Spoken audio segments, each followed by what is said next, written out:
Nato vs Brics, the new global power clash. Intro: the world is split. The 21st century promised unity. Globalization was supposed to bring nations together through trade, technology, and diplomacy. But as we step deeper into the 2020s, a very different reality is taking shape. Two enormous forces are forming, each pulling the world in opposite directions. On one side, NATO, the North Atlantic Treaty Organization, a military alliance born from the ashes of World War II. It is the guardian of Western interests with the United States at its core. An alliance of 32 countries, controlling the world's most advanced militaries, nuclear arsenals, and global sea routes. On the other side, BRICS, once a loose economic club of emerging nations. Brazil, Russia, India, China, South Africa, now joined by Saudi Arabia, Iran, Egypt, Ethiopia, and the UAE. A coalition representing over 45% of the global population and a third of the world's economy. This isn't just a contest between countries. It's a battle of systems, power, and visions for the future. And the lines are being drawn. Chapter 1. How NATO rose to power. To understand this rivalry, we need to step back. It's 1949. Europe is shattered by war. The Soviet Union is rising. Fearing communist expansion, the United States and 11 other countries sign a pact. An attack on one is an attack on all. This was NATO's birth. Over the decades, NATO expanded, taking in countries from Eastern Europe after the Cold War. By the 2000s, NATO became the world's most powerful military bloc, projecting influence into the Middle East, Africa, and beyond. Its dominance wasn't just about guns and tanks. It was about control over global systems, from banking to shipping lanes. Chapter 2. The birth of BRICS. Fast forward to 2006. The world is changing. Four fast-growing economies, Brazil, Russia, India, China, meet to discuss a new idea. What if developing nations didn't have to follow the West's rules? By 2010, South Africa joins. They call themselves BRICS. At first, it's just economic cooperation, trade deals, investment banks, and infrastructure projects. But over time, BRICS becomes something bigger, a counterweight to Western financial dominance. When NATO flexes military power, BRICS counters with economic muscle. Chapter 3. The shift from Cold War to hot economics. For decades, the West's power rested on two pillars: military dominance through NATO, economic dominance through the dollar. But BRICS is challenging both. In recent years, BRICS nations have been working to ditch the US dollar in trade. They're setting up alternative payment systems, making deals in local currencies, and building their own development banks. Why? Because whoever controls the currency controls the world. And BRICS is saying, no more monopoly. Chapter 4. Flashpoints of conflict. The rivalry between NATO and BRICS isn't just in speeches. It's playing out in real-world crises. Ukraine war. NATO backs Kyiv with weapons, training, and intelligence. BRICS member Russia stands on the other side, supported indirectly by China and others through trade. Middle East oil. NATO-aligned nations want stability under Western influence. BRICS members like Saudi Arabia and Iran are rewriting oil deals, selling more to China and India. Sanctions battles. The West uses sanctions to punish nations like Russia and Iran. BRICS nations work together to bypass those sanctions through parallel markets. Each crisis tightens the alliances. Each move pushes the world closer to a new Cold War.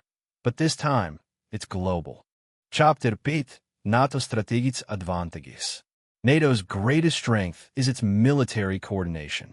Combined, NATO countries spend over $1.3 trillion annually on defense. They control three nuclear superpowers: the US, UK, and France. Their global military bases span every ocean and continent. When NATO calls for action, it can launch airstrikes in hours. It can deploy naval fleets to choke off trade routes. It can apply political pressure through the UN and G7. For BRICS, challenging NATO in direct military terms is almost impossible for now. Chapter 6. BRICS strategic advantages. But BRICS has a different kind of power, resources and markets. Russia is an energy giant. China is the world's manufacturing hub. India is a service and tech powerhouse. Brazil controls vast agricultural exports. Saudi Arabia and Iran dominate oil and gas flows. NATO can win a war, but BRICS can control the fuel that keeps economies alive. In an age where energy, food, and rare minerals are as important as missiles, BRICS is building leverage. Chapter 7. The Battle for Global South. Both NATO and BRICS know the prize isn't just each other, it's the rest of the world. Africa, Latin America, Southeast Asia. These regions hold resources, markets, and political influence in global organizations. NATO offers security guarantees, military aid, and trade access.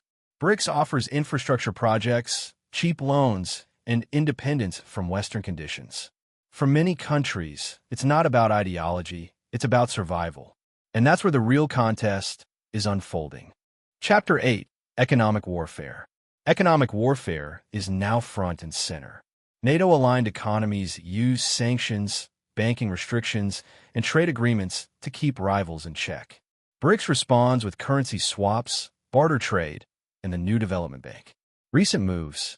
Russia sells oil to India in rupees. China launches the digital yuan for cross-border trade. Saudi Arabia accepts yuan for part of its oil exports, something unthinkable a decade ago. This isn't just business. It's a financial rebellion against decades of Western economic dominance.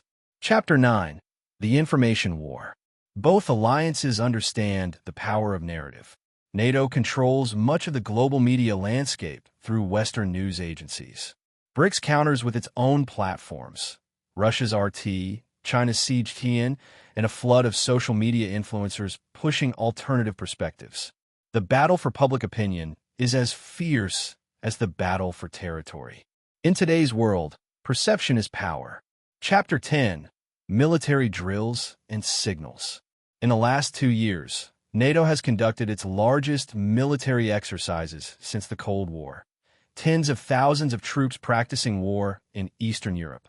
BRICS members respond with joint naval drills in the Indian Ocean, Air Force exercises in Russia, and expanded defense ties with Africa.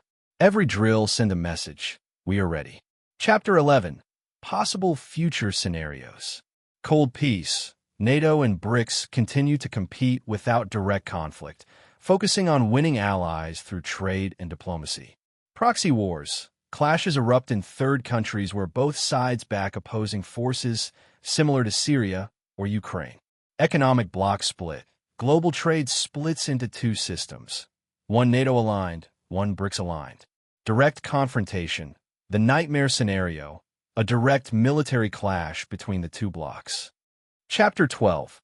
What it means for ordinary people. This rivalry isn't just about leaders and armies. It affects ordinary lives, the price of fuel, the cost of food, the stability of jobs. When sanctions are imposed or currencies shift, people feel it in their wallets. When alliances harden, travel, trade, and technology access can change overnight. The world may not return to the days of Berlin walls and iron curtains, but invisible lines are being drawn. Chapter 13. The Final Question. Who will win? NATO has unmatched military might and decades of dominance. BRICS has population, resources, and a vision for a world less dependent on the West.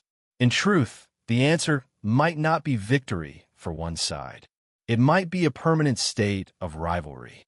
A divided world where every decision, from buying a barrel of oil to voting in the UN, is seen through the lens of NATO versus BRICS.